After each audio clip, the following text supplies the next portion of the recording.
Welcome to Just Break Up, the podcast about love, heartbreak, and all the relationship advice you don't want to hear. My name is Sierra DeMulder. And I'm Sam Blackwell. And today we're going to answer a letter from somebody who wants to see just the guy, but can only see the what if. But before we begin, we just want to give you our Surgeon General's warning. It's just that Sierra and I are not licensed mental health practitioners. Why are you looking at me like that? I don't know. Why are you looking at me like that? Because you're funny. Because you're funny and pretty. Yeah, so we're not professionals. We're just obsessed with each other. This is how Sierra flirts, is she just stares at you with a weird face, and then you're like, what? And she's like, I don't know, you're just funny and pretty. But I know that you like it if I'm mean to you. So what I want to say is that you're not that pretty. On Monday, yes. Yeah. Why are Anyway, you so fucking ugly? Be like, I don't know. Why am I? Make me beautiful. I love you. All right, so that was a chaotic start to this episode. This is all to say that Sam and I are not professionals. We are not trained in any of this, so please take our advice as you see fit. We're only here to offer our humble musings to hopefully shed some understanding and maybe some laughs about the incredibly rewarding but mostly confusing experience that is love. All right, I'm going to dive into today's letter. It is from Non-Monogamous and Overthinking, whose pronouns are she, her, who is writing to us from the West Coast. Sam and Sierra, I've searched through your past advice related to this and gotten some helpful things to keep in mind, and I'm still inside the same pickle and can't climb out of the other side. TLDR, seeking support for/getting through being very into one of my close friends as a non-monogamous person and them showing interest/flirting, but nothing can happen. I'm trying to see him as more of a full person than what my brain has made him into. Love that. Love that for you. All right. I'm in a non-monogamous WLW relationship of 6 years. Recently, in the past 8 months or so, I've realized I have a crush/emotional thing, I don't know what to call it, on one of my close friends, he, him. Our friend group is very flirty, and when my partner, she, her, has brought up him hypothetically sleeping with me, he said, I'm intrigued. We've also have recently had more banter/flirting, including him calling me cute, hot, making sexy jokes, and initiating more physical touch. But I am definitely reading into it. Doesn't really sound like you're reading into it. No, it sounds like he's you're just reading it. Yeah. Yeah. Stupid. I hate when we both laugh at our own jokes. I mean, I love it, but okay, anyway. The core of our podcast. There's multiple catches. He's in a monogamous relationship with his partner, they, them, of 4 years, who is very similar to me in a lot of ways. And he's asked/shown interest in opening up their relationship, and they have said no. Also, my partner and I's current relationship structure is that we are physical or casually open, but not in a capital R relationship with anyone else way. My crush on him feels very out of place to me because since coming out as queer, I have not felt this attracted to a man. He's in tune with me a lot of the time and has supported me through some big things, even when my partner struggled. He has also mentioned that he's not sexually satisfied in his current relationship and wants to open or explore, but I don't see him ever hurting his partner in this way. Our friends are in different states and only occasionally can get together in person. So especially when we are in the same place, I find myself looking forward almost too much or seeking out time with him, being much more forwardly flirty than I usually am, having intrusive daydream thoughts about kissing him and more, and reading into every little thing for something that isn't there. And even if it is there, even if he is into me, nothing can happen. I am actively choosing to be with my partner, and I try to remind myself that he is actively choosing not to be with me. I know from past experience that reading into every little interaction for reciprocation is how I fall, and I fall hard. Oh my God, me too. That is very well articulated. I'm trying not to find myself in situations alone with him as much to hopefully avoid some of the super intimate moments and overthinking.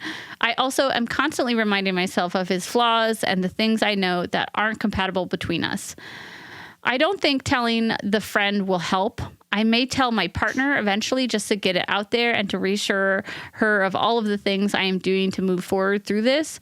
I'm looking for help in thinking of this person as the good friend that's supportive and fun to flirt with sometimes, not as the person I built him up to be in my head, not the one I can, quote, save because our sexual desires are more aligned, not the one I am weird around or too into, not the one that will leave his partner / open a relationship for me or even confess feelings for me, not the what if in a parallel universe, just a guy.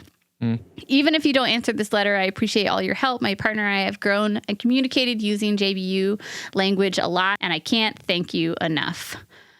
All right, my friend, thank you so much for writing to us with this pickle. It is a pickle to be having all of these feelings for your good friend. And I think that like the dynamics here of having a crush on somebody in our lives, knowing that like being with them in a physical, emotional, spiritual, relationship-y way is like not available to us. And the pain of sort of realizing that, sometimes we have to like put distance between ourselves and other people that we actually want to be really close to because of other decisions that we're making about what we want to prioritize and what we want to be spending our time on.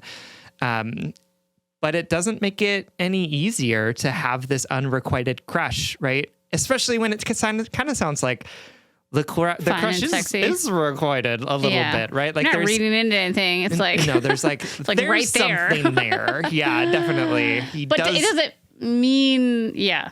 It doesn't mean what you might think it does. Yeah. And like the realities of having to make choices about what we pursue or don't pursue, being in places where we have to deny a part of ourselves that is really longing for something or really seeking something out because we know that in the long run, it's probably not super healthy for us or helpful for us is really hard because like our brains can for sure tell our hearts and bodies what we know to be true, but our hearts and bodies are like children sometimes who like just want the thing that they want. They want the Captain Crunch cereal and the pancakes and the oatmeal or whatever it is, right? They don't want to have to pick. So Sierra and I are going to talk a little bit about how you might try and hold this person in your head, your heart, your body, and like what you might decide to do based on this deep appreciation that you have for this person, while also recognizing that some of these lines are getting a little bit blurred for you about where you can be spending your time and attention. So we're going to get into that after this short break.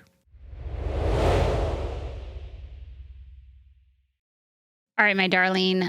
Let me just say, I'm really proud of the work that you're doing and the thoughtfulness. And I like love the last paragraph where you tell yourself who this person isn't. He's not this person that you're going to save because you're more compatible for him. You're not this person. He's not this person who's going to change his whole life for you and that's going to turn out great. Like I can tell that you're doing a lot of work to not fall into patterns, to move mindfully through this relationship and yours.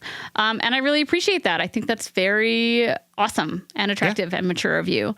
For sure. And honestly, as you say in your letter, like you're doing all of this work and you just need reassurance that it's not this person. You know what I mean? You just need more like, you need more guidelines or more perspective. And we can give that to you. Out the gate, I would just say a big thing that you can tell yourself is this person is unavailable to me, period. They're in a relationship. They're choosing to be in this relationship. They're with a partner that I respect, and I do not want to go against my values and theirs. I'm in a relationship. This person is, I can daydream all I want, but this person is not available to me. Period. I mean, period. That sometimes it sucks to like push yourself up against the edge of that, to feel the sharpness, but just know like, this is not happening. This is not happening.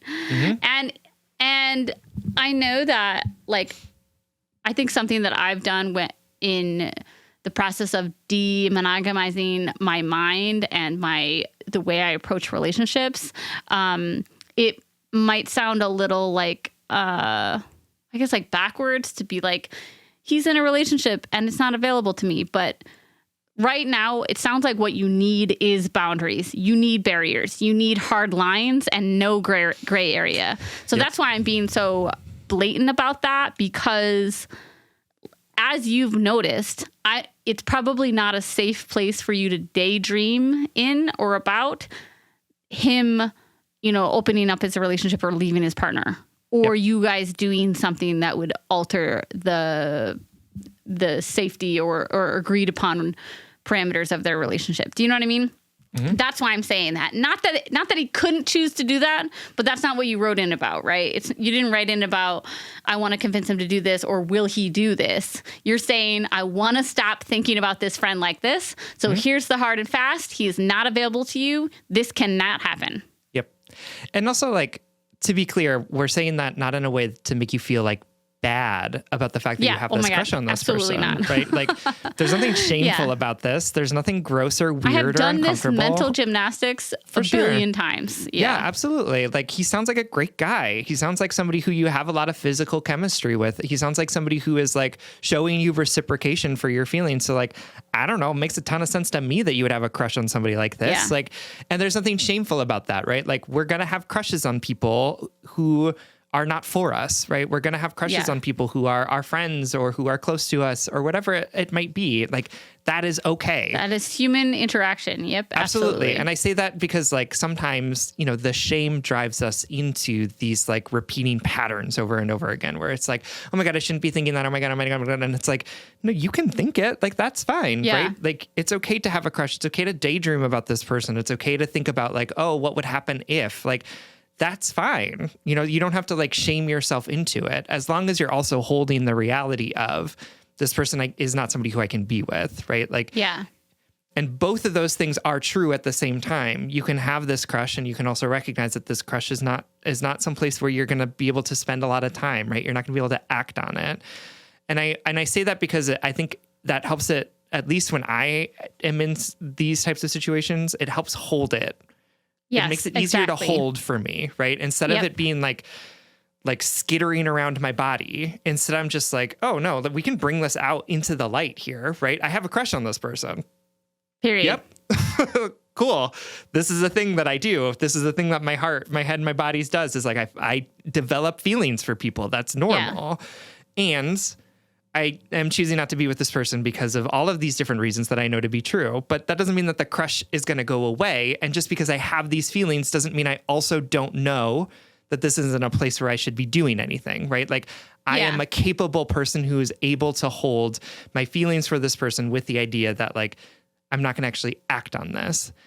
That said, I do think that it's important for you to recognize that, like, holding both of those things is clearly a challenge for you. And so, like, what are the things you're going to be doing to, like, too. It would be a challenge for me too. Absolutely. So, like, what are the things that you're going to do? And I think to put distance, emotional, physical, mental, spiritual distance between you and this person, because this close proximity seems to be kind of inflaming things.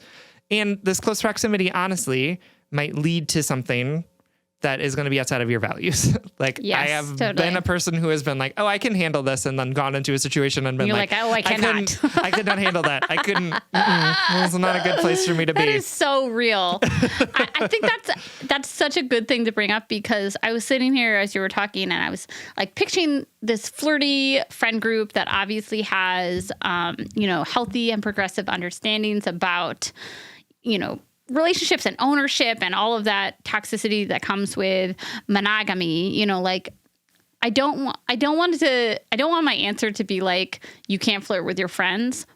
And also, part of me recognized that in certain situations that I've been in that have looked like this, I have had to have those hard boundaries to help it, to make it easier for me to navigate, right? It is 100% okay for you to have a crush on your friend and never act on that you are capable of that. That is totally human, normal. It doesn't mean that you don't value your relationship or this friendship or whatever. This is A-okay. But being able to flirt with that person, being able to joke about sexy time, that fucking makes that crush 50 times more confusing because there's no hard boundaries around it. It's like a nebulous, it spreads out, right? Yep. It's uncontained, you know? And that's what Sam and I are maybe suggesting is just what are some firmer boundaries that you can set up that you can lean on when you feel that nebulous gray area of this crush coming up and when you feel all of this pondering and daydream come up about what could happen or whatever.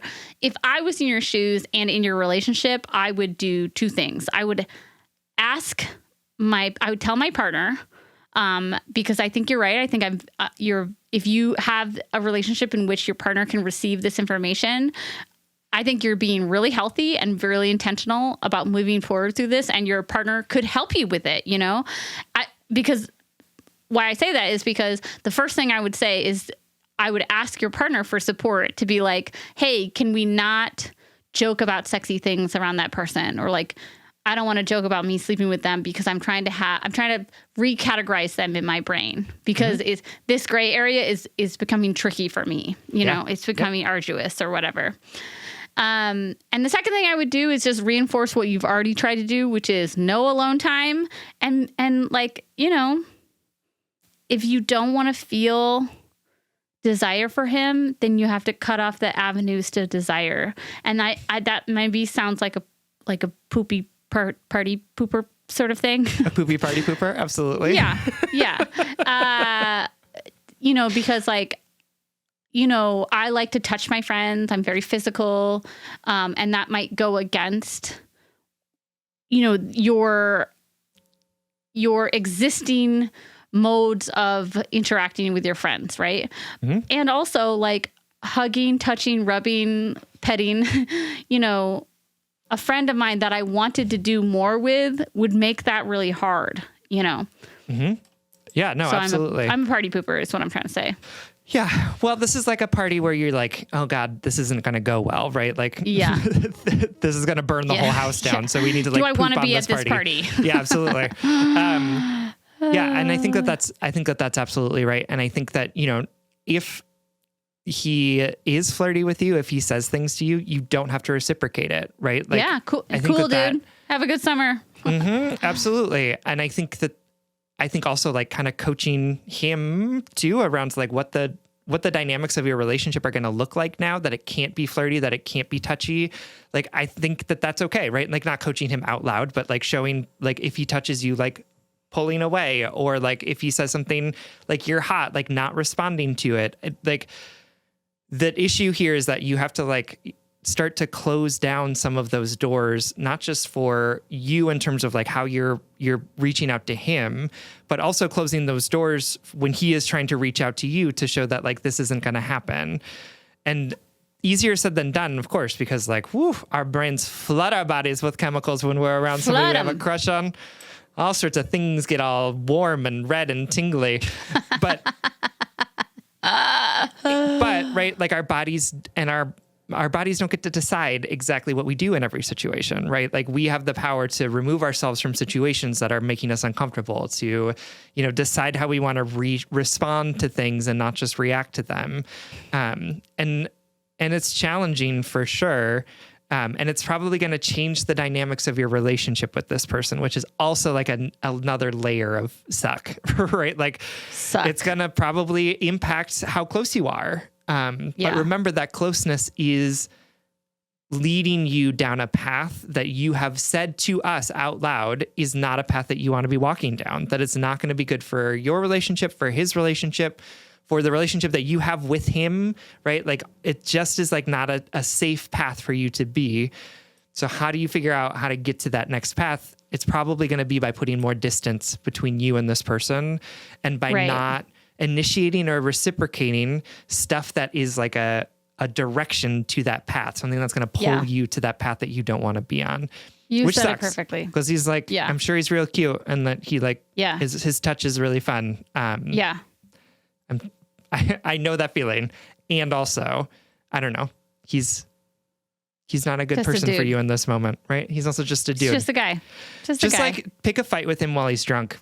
That's my And then Automatic he'll get turn off. Yeah, and then he'll get mad at you and say something to you, and you'll be like, okay, well, I never want to see your face again. That is my that's my recommendation. God, do not take that advice. Here's my advice. I like to like you're fantasizing about, oh my God, what if we got to kiss or bump uglies, or like, what if we got to do all of these things? What if he opened his relationship? Like you're fantasizing that way. I want you to fantasize even farther.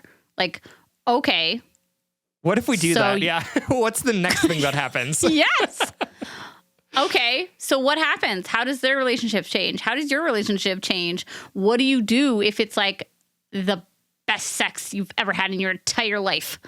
And then you have to deal with that. Or what if it's like the worst sex that you've ever had in your entire life? Or if it's the worst sex. Oh my God, yes. And you've disrupted this whole relationship just for like mediocre sex, which has happened to me. Yeah. It's happened to me too, and I dated them for years. Willow.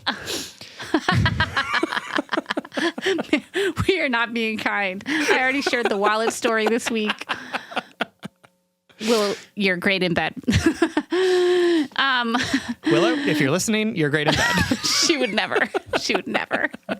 Okay. Anyway, I just want, I fantasize, like my mind can go off into the hot, steamy, immediate feelings moment. Like Sam said, flooded with those, what did you say? Red spiky things? I don't remember what you said. I don't know. Prickly. I don't know. That's the wrong word. Warm and red and tingly, I think is tingly. There we go. I was like, it's like a briar patch. Anyway, I like to fantasize in that direction too. But okay, so what happens next? Okay, so then you kiss secretly, and then he has to tell his partner, and they are really hurt by it, or they don't.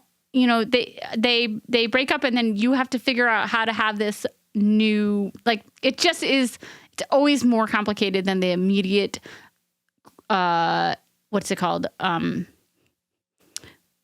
Immediate thought. Satisfaction. Oh, sure. Mm-hmm. What is it called? Fast satisfaction. Immediate satisfaction. Instant gratification. There it is. It's like it starts with a G, I'm pretty sure. It's always more complicated than the instant gratification of lust and crushes than that tells us it is. So when I'm feeling my feelings, I try to be as realistic as possible. Like keep doing those he's not the person that I built him up to be in this head. He's not all these things. And also like maybe he is, but I don't want to unravel that mess onto my life. I'm choosing to keep it simple. I'm choosing to put up these boundaries. I'm choosing to not know and rest in that not knowing about this person. You don't know him intimately, and you can rest in that. Absolutely. Absolutely. All right, my darling. I know. This is a pickle for sure. This is why I don't leave my house, because I don't want to like meet someone you develop a crush on. Yeah, 100%. 100%. That is not true. Then why are you doing this podcast with me? Listen, you beautiful bitch. Our relationship has been unrequited for years. And that's why I'm still doing this podcast, because I'm chasing you. I'm just chasing you, girl. Keep it yep, in. Yeah, exactly. I'm still here doing this. Just trying to prove that you love me. Yeah, I'm doing this podcast, and you're just like, this isn't a podcast. This is a love connection. Yes. This is a love story.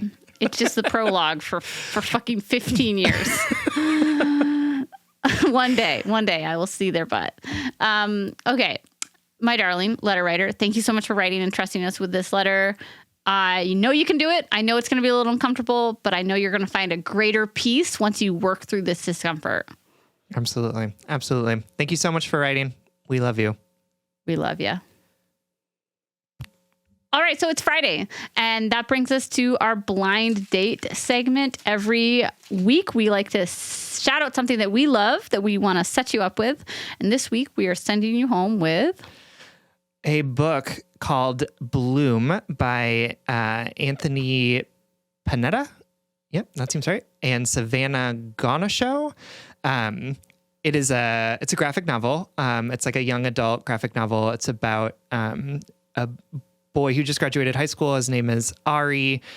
His family owns a bakery in like a seaside town in Maryland. I've always wanted to own a bakery. Oh my God. Let me tell you, this book is like If you are into sequences about baking, this book is for you because there's a lot of baking sequences. And he meets another boy named Hector who is on pause from culinary school because he is going back to his grandmother's hometown to help like clean out her house after she's passed. And he comes to work at the bakery, and like a cute romance ensues between these two. It is very charming. Queer romance? Queer romance. Very beautiful. It is beautifully drawn. Like it is like a joy to actually just like read through and look at. Like I said, there's sequences that are just them baking together, which are like beautiful and wonderful. I will say that like some of the female characters in this book are not super fully developed. So like keep that in mind. It was a 4, not a 5 on Goodreads. But it was just really charming to read this beautiful like romance between these two people. I thought that it was like handled really cutely and really well. And like sometimes you just want to read a book that just kind of like gives you good feels about two people finding each other and working through some shit in order to figure out if they can be together. Very cute. Yeah, it's very cute. Check it out. It's called Bloom It's called Bloom by Kevin Panetta and Savannah Ganucheau. It's French. I don't know what all those letters are supposed to sound like. It is available wherever you get your books. I got it from the local library. Lovely. All right, everyone. Thank you so much for listening. Remember, if you want more content from us or if you would like ad-free episodes from us, you can subscribe on Patreon. If you subscribe on Patreon for as little as $5 a month, you'll get an additional bonus weekly episode as well as episodes without ads. That's patreon.com/justbreakuppod. You can slide into our DMs, send us your favorite relationship meme, but most importantly, you can submit your questions about all matters of heart at justbreakuppod.com. which is also where you can find our merchandise. Please remember to like, follow, subscribe, give us a 5-star rating and review. This literally keeps our mics on and helps us reach more brokenhearted souls who need 2 random strangers giving them relationship advice. Just Break Up is a production of Duvid Media, original music, recording, editing, producing, all magical things by our good friend Spencer Worth Davis. Make sure to check out his podcast and music. And remember, you can fantasize about one path or one opportunity or the unknowns of some cute, flirty reality. And you can choose not to walk down that path. You can explore it in your minds. And then you can tell yourself that is not the path for me. We don't have to follow all of our desires, and we don't have to know what happens behind that door or know what that kiss feels like. We can live fulfilled without knowing that. And if all else fails, just break up.